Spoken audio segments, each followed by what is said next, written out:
Hello, my friends and fellow soul defenders.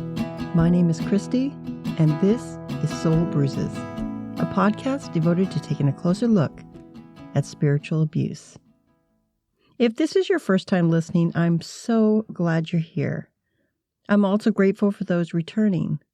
This podcast exists to name, confront, and address spiritual abuse out loud, and to learn more about what it is, how it shows up, and how we can begin to understand it better. Unfortunately, it will not disappear on its own. Eradicating it requires many consistent voices speaking up and refusing to tolerate harmful behavior in God's name. This podcast is my personal contribution to that effort, and I'd love for you to join me on that. Whether you're raising awareness in your church, family, friend group, or online, your voice greatly matters. Together, we can create healthier, more honest communities of faith. This podcast will not shy away from hard conversations. I know the topic of spiritual abuse can stir up strong emotions, painful memories, and even traumatic events. I can't stress enough, please prioritize your mental and emotional well-being. Even if you need to turn off this podcast, do it. You're not alone, and I'm here to support you. Lastly, I want to say a special hello to Soul Bruise listeners in Springfield, Oregon, Yellowknife, Northwest Territories, Bergenfield, New Jersey, Augsburg, Bavaria, and Harriman, Utah. No matter where you're tuning in from, I hope you feel seen, loved, and supported. Before we begin, I want to make it clear that I am not a mental health professional. I am simply someone who deeply cares about these issues and wants to share what I've learned in hopes that it might help someone else. If you're struggling, I strongly encourage you to reach out to a licensed medical health professional for support. Today, we're going to explore 4 common trauma responses that often show up in people who are experiencing spiritual abuse. Chances are you've experienced one of these responses or have noticed them in someone else. Our bodies are equipped with a built-in safety system called the autonomic nervous system, or ANS for short. It is an automatic body response to a perceived threat or danger, a system within us that in many instances helps to keep us alive. The ANS controls some of our body's most vital functions, things like heartbeat, breathing, digestion, perspiration, pupil size, and even blood pressure. Within the ANS are 2 different systems with different jobs in our body. They are the sympathetic nervous system, the SNS, and the parasympathetic nervous system, PNS. The Cleveland Clinic compares these 2 systems like this. Quote, "Your sympathetic and parasympathetic nervous systems have opposite roles. While your sympathetic nervous system carries signals that put your body systems on alert, your parasympathetic carries signals that relax those systems. The 2 systems work together to keep your body in balance. Your sympathetic nervous system takes the lead for as long as is necessary to get you through a period of danger. Then your parasympathetic nervous system steps in and returns things back to normal." End quote. In reality, the autonomic nervous system, ANS, is your body's instinctive way of signaling your brain to respond to danger. The parasympathetic system, PNS, on the other hand, helps bring you back into balance once the threat has passed by slowing your heart rate and supporting rest, digestion, and recovery. Throughout this podcast episode, I will show how the autonomic nervous system plays a role in the 4 trauma responses and how they shape the ways we react when our sense of both physical and spiritual safety is threatened. So let's get into those 4 distinct ways that your body reacts in the face of trauma. They are fight, flight, freeze, and fawn. Fight, flight, freeze, or fawn. Each response is an instinctive attempt happening without conscious thought to protect and ensure your survival. If you've ever recognized these responses in yourself, overlooked them in others, or simply want to better understand trauma responses, this episode is for you. I've been told there is a 5th one, but I will not be including that in this episode. These trauma responses don't just occur within churches or religious settings. They also appear in the wider secular world. Though we are talking about these trauma responses in a religious environment, they aren't exclusive to just those settings. They are part of the human experience everywhere. While they may take on different forms in different environments, learning how to recognize and navigate them is valuable in any context. Let's take a closer look at each one in a short context and then with a wider view. Starting with fight. The fight trauma response is the body's instinctive reaction to perceived threat by becoming defensive, angry, or aggressive in an effort to regain control or feel safe. Julia had served faithfully in her particular church for many years. But when she noticed manipulation and dishonesty from the leadership, she couldn't stay silent. She asked questions, and hard ones at that. Instead of being heard, she was branded as rebellious and divisive. She became frustrated and even angry. Yet her anger wasn't sin. It was her nervous system fighting for safety and truth. Then there's flight. The flight trauma response is the body's instinctive urge to escape or avoid a perceived threat by withdrawing or fleeing, or even staying constantly busy to feel safe. Franny was told week after week that a godly wife submits. One day at church, something inside her snapped. She got up, walked out mid-sermon, and never came back. In reality, her body was choosing escape, flight, as the only way to survive. Thirdly, freeze. The freeze trauma response is the body's instinctive reaction to a perceived threat by shutting down, becoming immobile, or feeling numb in order to minimize harm or overwhelm. Eli quietly sits in a small group, while others make jokes about queer people. He's got a family member and a friend a part of that community. His throat tightens. His body goes numb. Later, he beats himself up for not saying anything. But that silence wasn't weakness. It was his body's way of staying safe in an unsafe room. And lastly, the trauma response, FAWN. The FAWN trauma response is the body's instinctive attempt to stay safe by people-pleasing, appeasing, or prioritizing others' needs to avoid conflict or rejection. From a young age, Hannah learned that obedience kept her out of trouble. As the pastor's secretary, she'd often endured his angry outbursts. Each time he yelled, she apologized, and when he demanded more, she complied. To everyone else, Hannah was the perfect volunteer, praised for having a servant heart. But her kindness wasn't devotion. It was survival.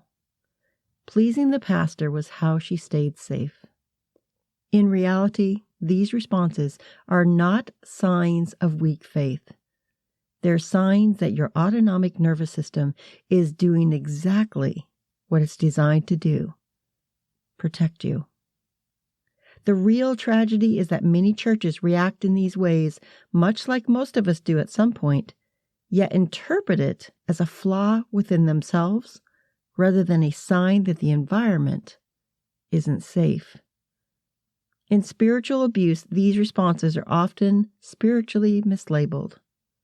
For example, fight is mistaken for rebellion, flight for backsliding, freezing for submission or apathy, and fawning is mistaken for obedience or servanthood.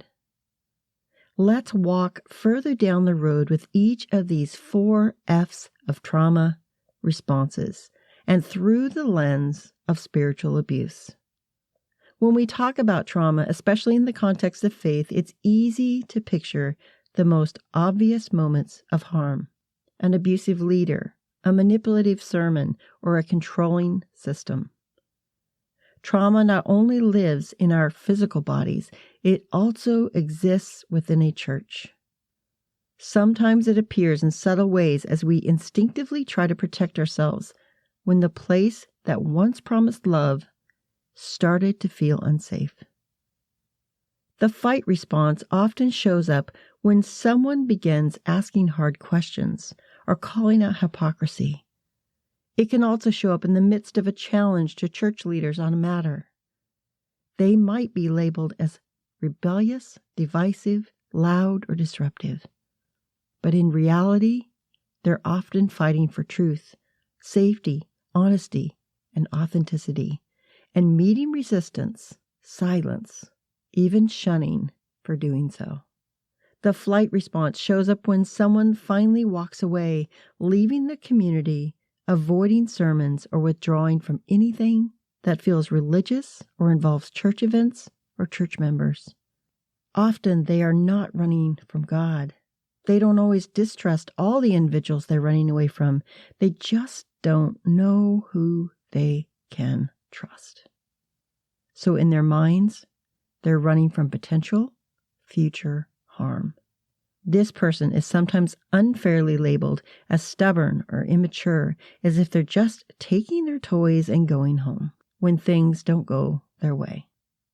Others may wish they'd stay and challenge the system, but for someone in fight mode, doing so could trigger another trauma response, like flight, that if extended, potentially escalates the situation and causes harm for themselves and those around them. The freeze response feels like numbness and disconnection. It can look like apathy and disengagement. They might feel an intense degree of cognitive dissonance and want to check out mentally, even while they're there physically. They can become a bit of a pew zombie. In reality, it's their nervous system saying, if I stay still enough, maybe the pain and harm won't touch me. Survivors of abuse may find themselves unable to move or respond for years, as you will hear in an upcoming example of this response. They will detach emotionally just to survive ongoing trauma. And then there's fawning, the people-pleasing, over-serving, constantly apologizing to keep the peace type of person. Something similar is known as the tend and befriend action, which is a stress response. It's best described as an alternative to the classic fight and flight reaction. Instead of confronting danger, fight, or escaping it, flight, the body and mind respond by seeking social connections and caregiving. Tend is the protecting and caring for oneself or others, and befriend is the seeking safety through social connections, support, and forming alliances with people. While they seem on their fronts healthy patterns, what drives individuals to these responses is a sense of survival and obligation. It becomes unhealthy when it's the only strategy a person feels they have, especially in unsafe environments. It's driven by fear and survival rather than an independent and authentic choice. It can look like obedience, service, or humility, but underneath, it's often fear dressed up as faith. Though tend and befriend and fawning are similar, tend and befriend is a stress response that seeks safety through connection and caregiving, while fawning is a trauma response that seeks safety through appeasement. Tending aims to nurture, but fawning aims to please in order to avoid conflict or harm. I mention them both as in both the individual aims to give of themselves to soothe the stress or trauma, but both are anemic of self-care and protection. When someone experiences spiritual abuse, it doesn't always look like shouting or overt cruelty. Sometimes it looks like silence. Its driver is often fear, and compliance rides in the back seat. Because our bodies continually find ways to keep us safe, even within seemingly safe church walls. Healing can mean reconnecting with your nervous system's wisdom. It means recognizing that every instinctual response is your body's attempt to protect you and keep you safe. It's about gently building a sense of safety in your body, your relationships, and your spirituality. True healing honors these instincts instead of shaming them and understands that your body isn't betraying you. It's protecting you. As safety returns, so does your curiosity and your voice. Also, returning is a faith that feels like freedom instead of fear. The goal isn't to erase these responses, but to understand them and give grace to them. In doing so, we can move from merely surviving to living a fuller life. To do that, let's walk through a few scenarios where these responses might appear, look at what's happening in each one, and explore healthier ways to navigate them. Let's imagine a scenario involving a fictional place called New River Church. The church has around 150 to 200 people and is growing quickly. It's led by a charismatic pastor called Pastor Mark. In this church, obedience is praised and questioning is discouraged. It had the outward appearance of a healthy church, but beneath the surface there were cracks. One day there was a confrontation after church. Pastor Mark had just preached a sermon. Afterwards, Emily approached the pastor to address what she felt was a sermon that deeply shamed women who worked outside the home. She was nervous to challenge the pastor, but she truly desired an honest conversation. Yet what she got in return was a dismissal of her concerns and the words, "You're being too sensitive." Scripture is clear on this. Emily's throat tightened, her heart raced, and she instinctively pushed back. Her fight response had been activated. She responded by saying, "I don't believe those verses say what you're claiming. The way you're using them feels more like control than guidance." Though her voice was shaking, she spoke louder. She was ready to defend herself and others regarding what felt like injustice. She became flooded with adrenaline and braced for conflict. Many might automatically assume Emily is out of line simply because she challenged a pastor. Why did she react so strongly? It was her natural fight response that was activated. The sermon's message was perceived as a threat, and her body responded to that with a fight response. So back to our scenario. Emily has challenged the pastor regarding an issue he spoke about. Standing nearby Emily is Rick, another church member who felt the tension of the conflict that arose between Emily and the pastor. His heart rate went up, and he felt the overwhelming urge to walk away. He did just that, slipping out the side door, telling himself, "I don't want to be a part of this drama." His nervous system was screaming, "Escape. Get away. Don't get involved. Stay safe." So he took flight and left the perceived conflict. At the same time, Mia, a volunteer on the leadership team, stood frozen. Her mind went blank. She recognized that what Emily was saying was valid and that Emily had every right to confront the pastor. But Mia couldn't bring herself to move or speak. Her body locked up. She knew something felt wrong, yet as she later explained, I just didn't know what to do. She couldn't bring herself to fight or flee, so she froze.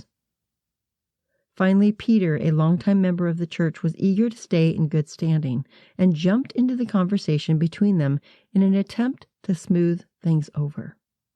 He told Emily, I'm sure Pastor Mark didn't mean it that way. He's just passionate about the truth. He smiled nervously, trying to calm everyone, downplaying Emily's words and feelings, and siding with the pastor to restore a sense of calm.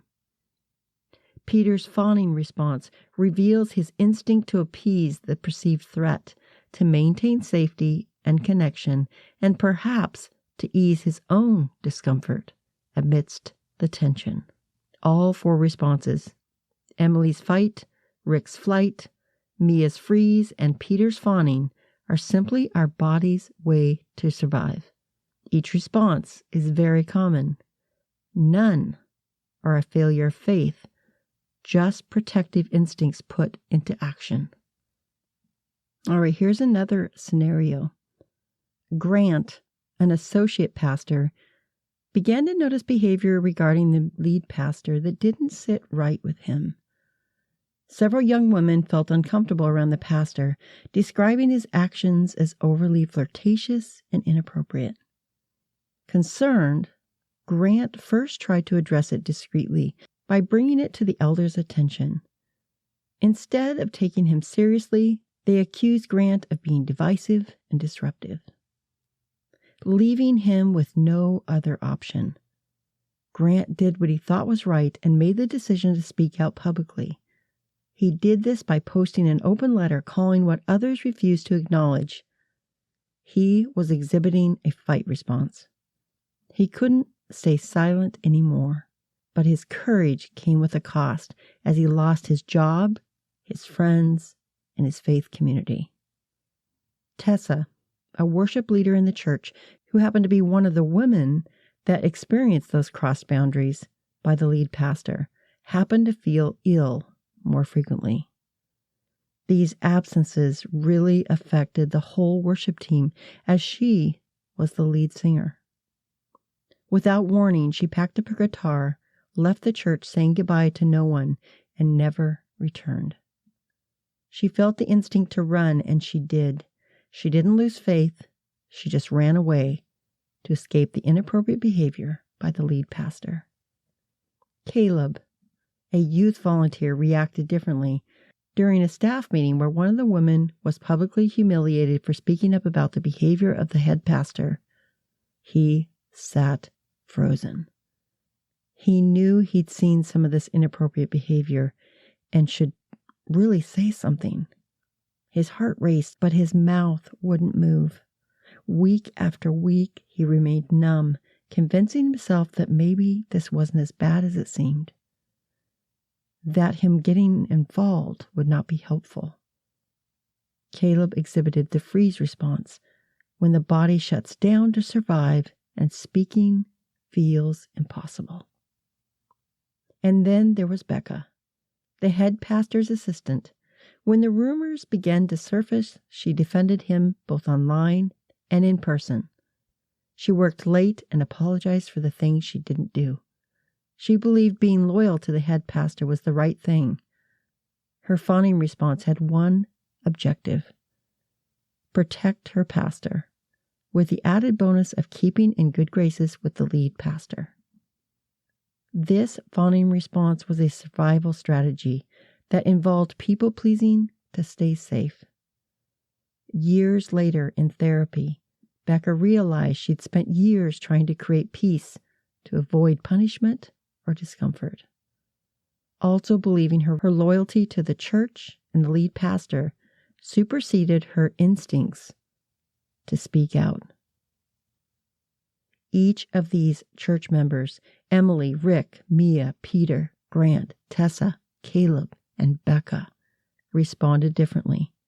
But each reaction was done with the best of intentions. It was their nervous system doing what it thought it needed to do to survive. Their stances cost them dearly. Some betrayed their family members, some church family, still others, their own value system. These stories show that trauma responses can happen quickly, instinctively. They are not a sign of weak faith. They come from the body's deep instinctive drive to protect our own worth and defend the dignity of those who have been harmed or are being harmed, especially in environments that mistake control for holiness, and where their instinct is deeply meaningful and sacred. Does this resonate with you?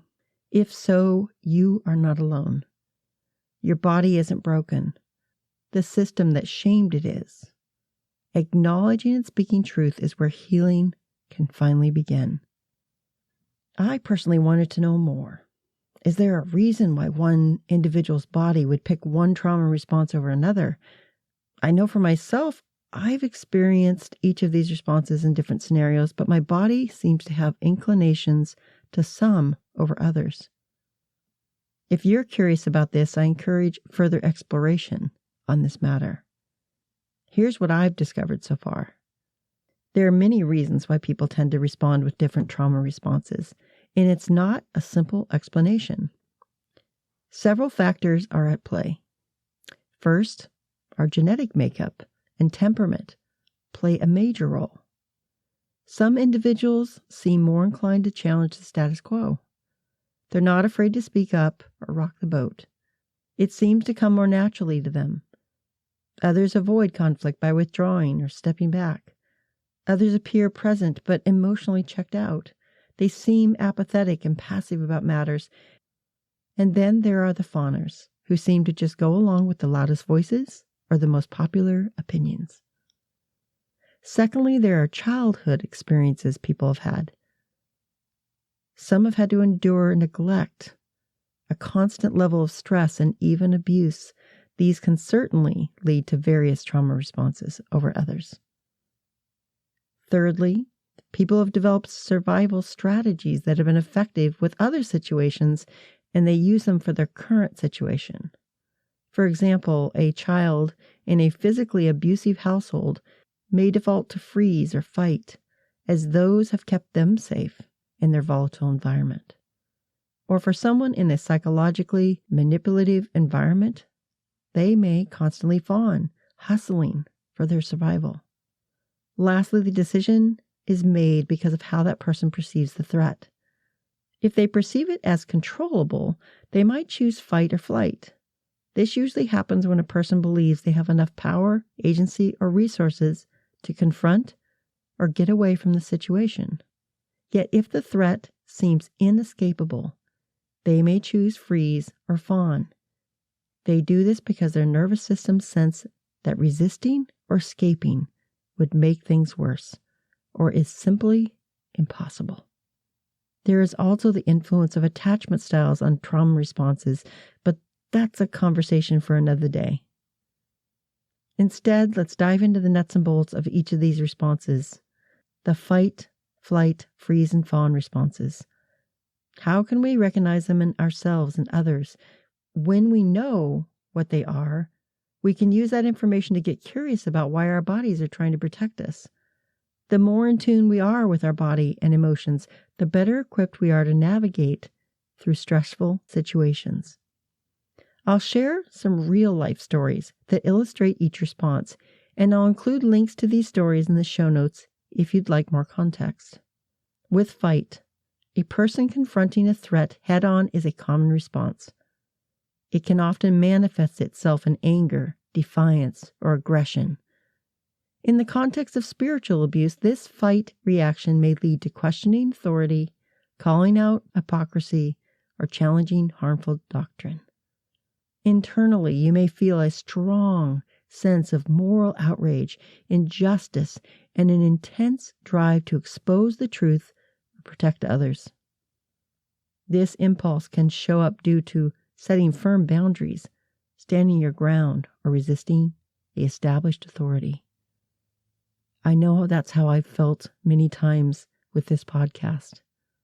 Ultimately, the fight response is the body's way of trying to regain control by directly confronting a perceived threat or injustice. People in this state often become truth tellers, often those willing to ignore discomfort and are unafraid to challenge manipulation or hypocrisy within a system.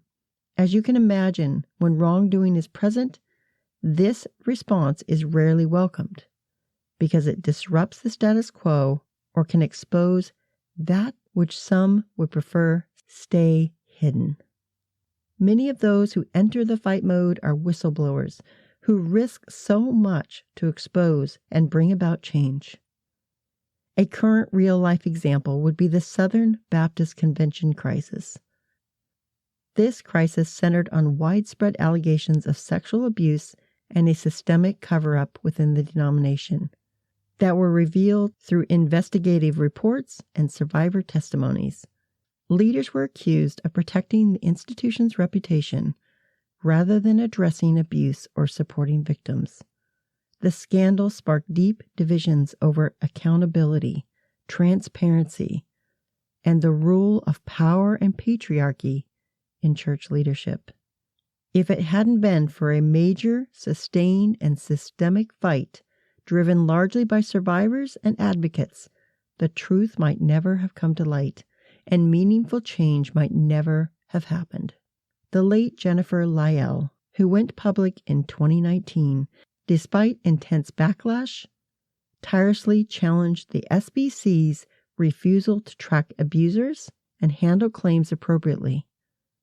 Her fight response, along with others, included commissioning an independent investigation, the Guidepost Solutions Report, demanding reforms, and persistently speaking out against the resistance of denominational leadership. Jennifer Lyell and others' fight brought about some formal acknowledgments and apologies. It provided the survivors an opportunity to be incorporated into the independent investigation and increased the awareness of such activity to the church and others outside the denomination, leading to a broader attempt by denominations on how to handle abuse within their organization. Despite more important changes needing to be made, her fight response brought about a positive change and brought into light things that had been swept under the rug or placed in a secret file. Flight occurs when a person seeks to escape or avoid a threat, whether physically or emotionally. This may show up as people leaving situations without explanation, cutting off contact with their religious peers, or avoiding spiritual activities or practices altogether. In cases of spiritual abuse, this response is directly linked to the stress experienced in the religious environment. While some may interpret this as backsliding, the individual is simply seeking safety from a place their body is identified as dangerous.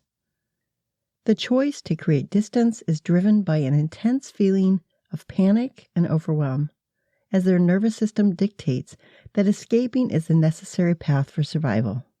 For example, Julie could no longer sit through sermons where she'd been shamed for not submitting to her husband. They made her physically ill. One day, her body's flight instinct took over, and she left mid-service. She never returned. She blocked all communication with the pastor and the church. Her abrupt departure was not a spiritual failure, but a survivor's choice to escape an unsafe environment and begin healing. A recent example of a flight response comes from former members of the ultra-secretive Christian sect known as the 2x2s, or the Truth, who traditionally met in private homes rather than formal churches. The group's structure enabled a lack of transparency and a systemic cover-up of abuse. After survivors came forward to expose decades of sexual predation and internal silencing, the matter became the subject of an FBI investigation.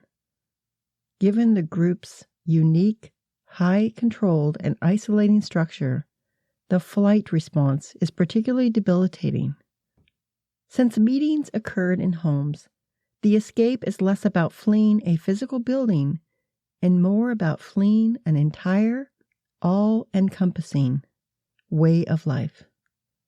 The system is designed to leave members with few soft places to land, making the departure both necessary and extremely disorienting.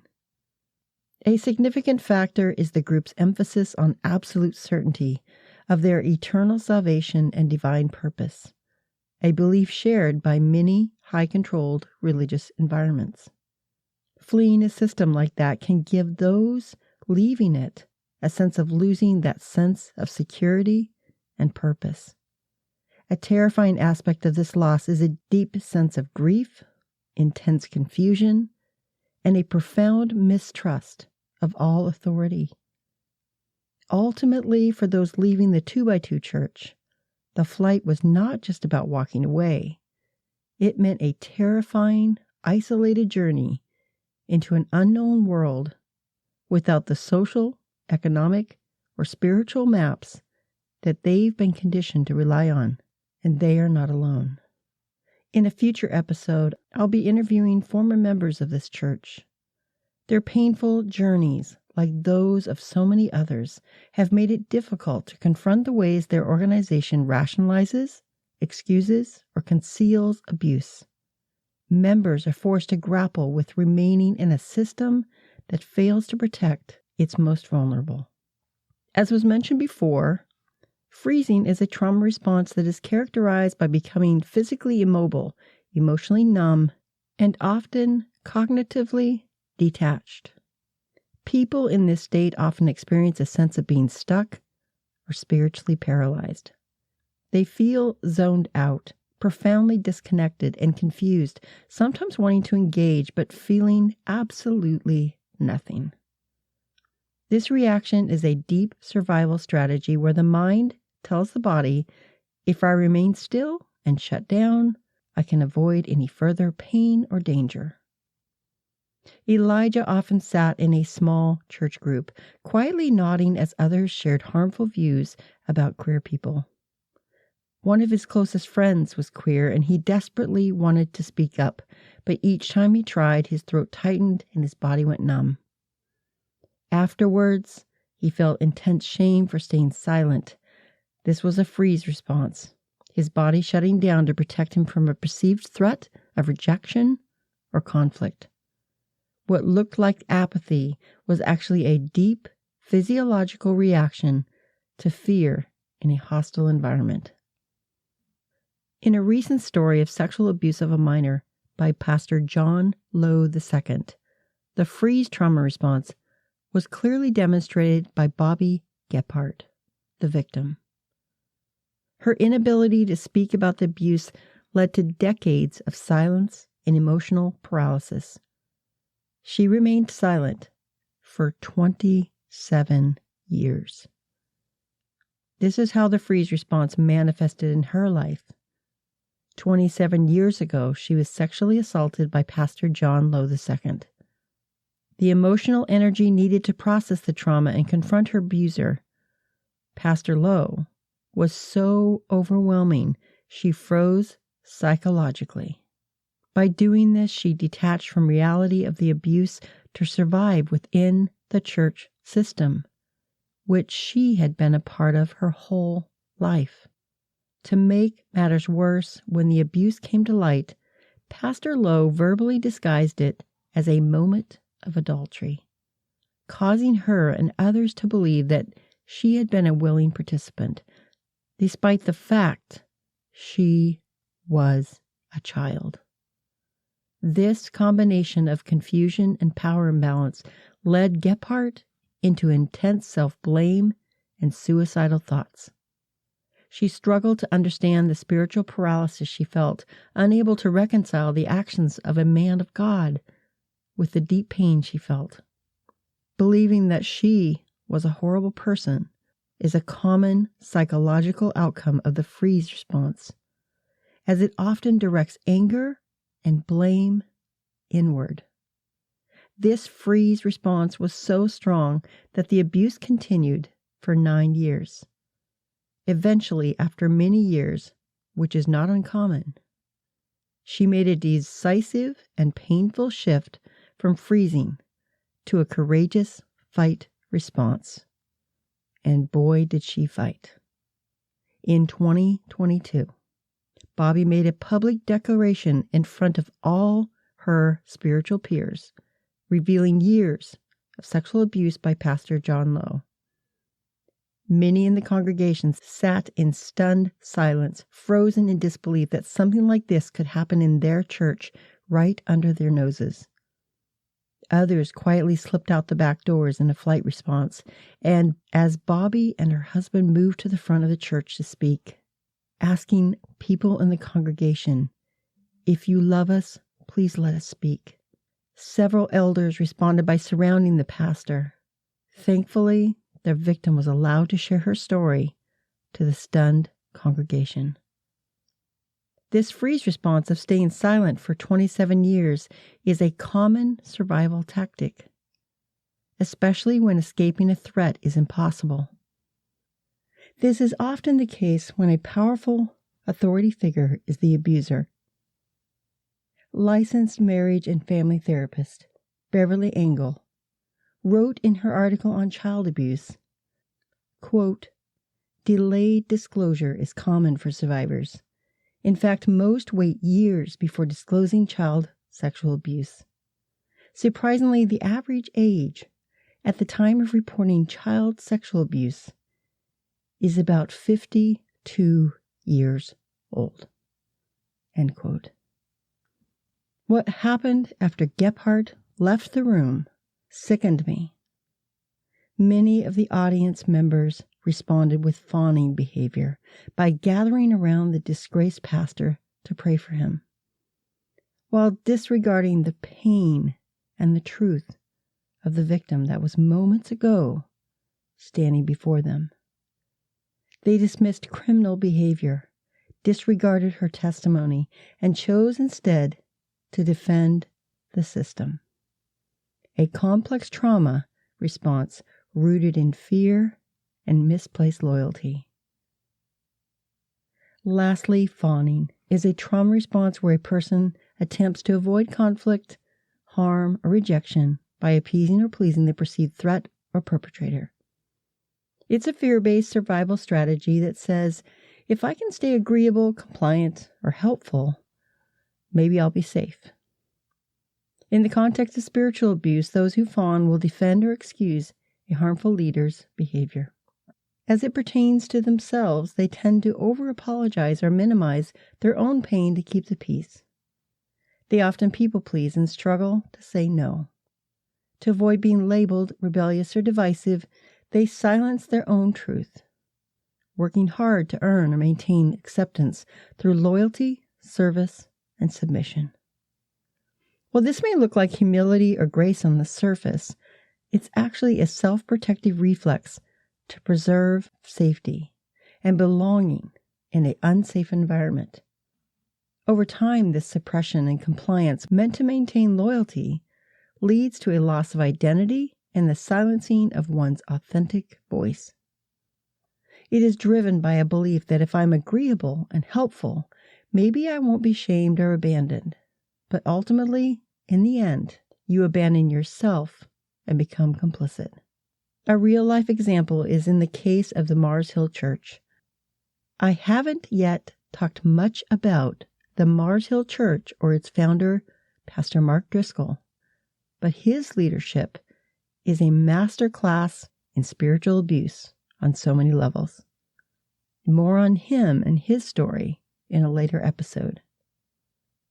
According to former staff and elders of the Mars Hill Church, the culture of the church was structured to demand unquestioning loyalty and reward those who aligned themselves with the domineering senior pastor. Here's how the fawning response showed up around Mark Driscoll. Mark was a young pastor who founded the Mars Hill Church in the Seattle area in 1996. Those who worked with him often described him as domineering, arrogant, and quick-tempered. As a result, many around him became yes men and women, afraid to end up on his bad side. Those who didn't comply often faced his anger and were met with harsh demeaning rhetoric.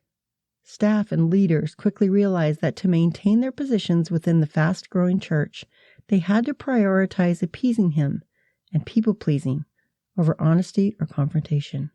In these real-life accounts, people responded to spiritual abuse were acting in a way that their bodies knew how to protect them. Sadly, churches often misunderstand these trauma responses. What's needed is a deeper understanding.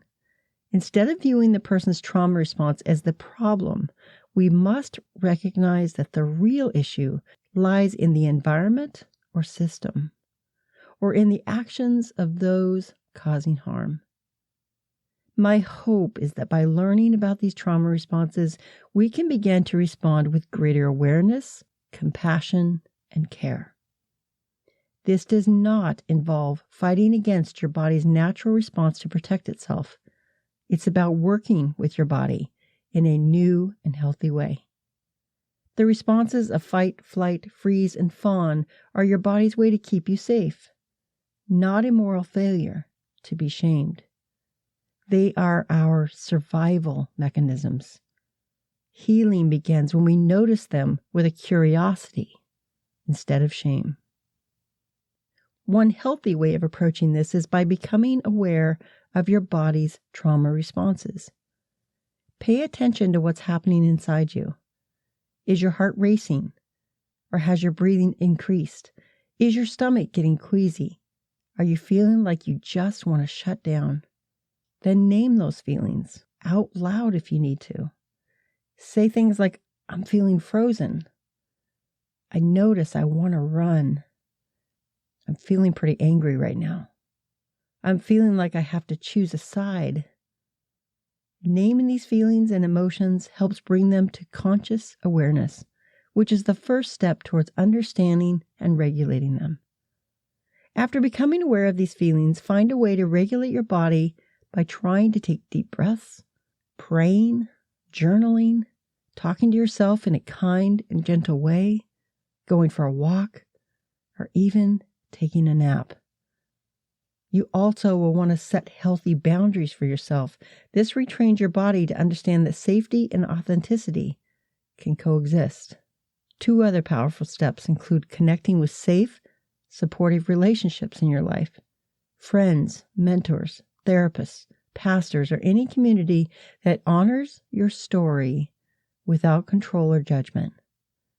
And lastly, for people of faith, this can mean rediscovering a spirituality that heals, not harms.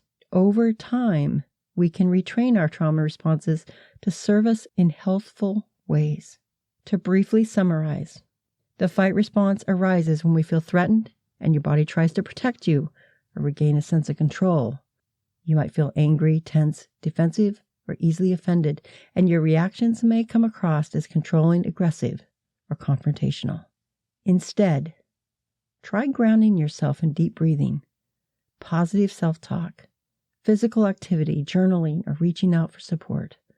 Once you've regulated your internal fight response, you can decide whether to respond calmly or directly or to step away, temporarily or permanently, from a situation. That choice is deeply personal and depends on what feels safe and healthy for you. The flight response is the instinct to escape perceived danger, often showing up as busyness, overthinking, or constant planning to avoid fear or discomfort. When in flight, you may feel anxious, panicked, restless, distracted, zoned out, or trapped. You might find yourself unable to sit still, avoiding conflict like the plague, and are hyper alert to potential threats. Instead, try to slow down and pace yourself.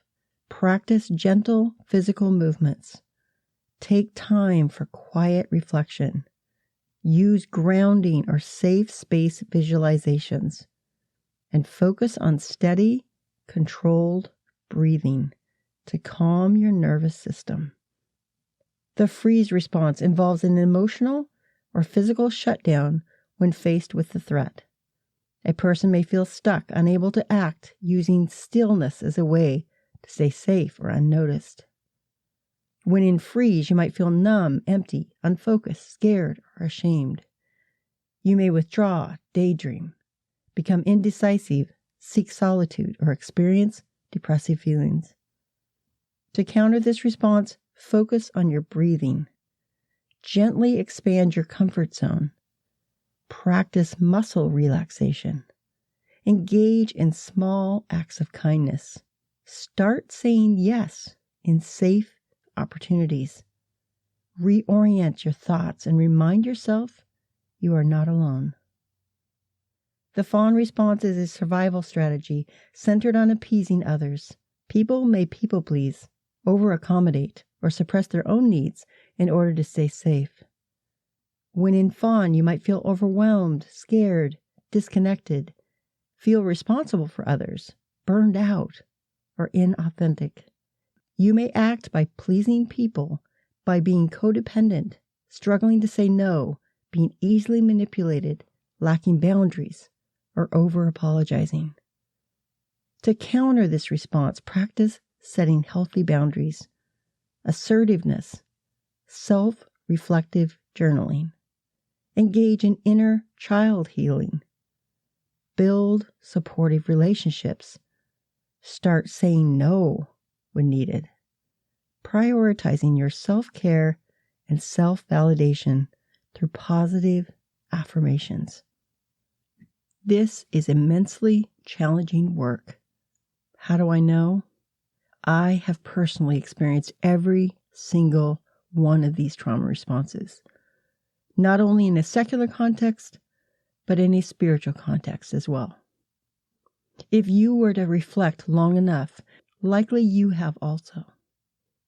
Not necessarily because we've all been in harmful environments, though some clearly have, but because simply being in community with other humans can be chaotic and messy. The most important lesson I learned from this research was not to shame myself for these responses, but to approach them with curiosity instead. What is my body and mind trying to protect me from? And how can I respond in healthier ways when these trauma responses arise? In her book, When Religion Hurts You, Dr. Laura Anderson explores the nervous system's response to religious trauma and the benefits of understanding how it works.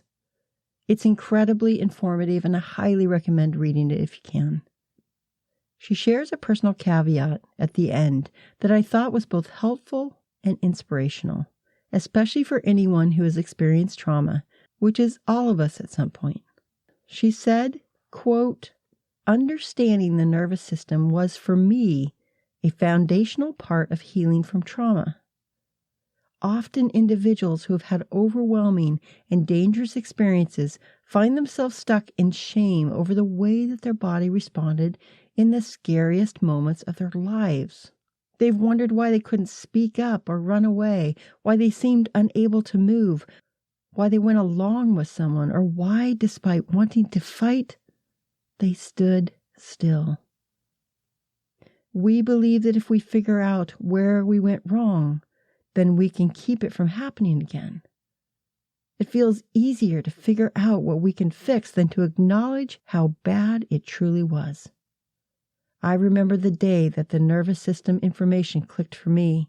Nothing special was going on, but in a matter of moments, tears began streaming down my face as I realized how brilliant my body and nervous system were and how fiercely they protected me. I felt so grateful that because of all the times my nervous system fought, fled, fawned, or froze, I was alive today. Understanding that my nervous system did exactly what it was created to do, to keep me alive, and that it continues to keep me alive, is something I am beyond grateful for." End quote. I will post the information on this book in the show notes. I found Dr. Anderson's words to be both beautiful and grounding. They remind us not to abandon our bodies, but to honor the ways they've protected us, sometimes in ways we don't understand at the time. My hope is that today's episode helps you do the same, to meet your own responses with compassion, not condemnation. If anything from this conversation resonated with you, or if you have tools or practices that have navigated you through moments of fight, flight, freeze, or fawn, I'd love to hear from you. Pastor Kaylee Clark shared in a previous episode, healing happens in community, and your story or insight might be exactly what someone else also needs. You can reach me at soulbruises@gmail.com or send me a message on Instagram at soulbruises2023. Thanks for being here. We're in this together. Until next time, be human, be kind, be both.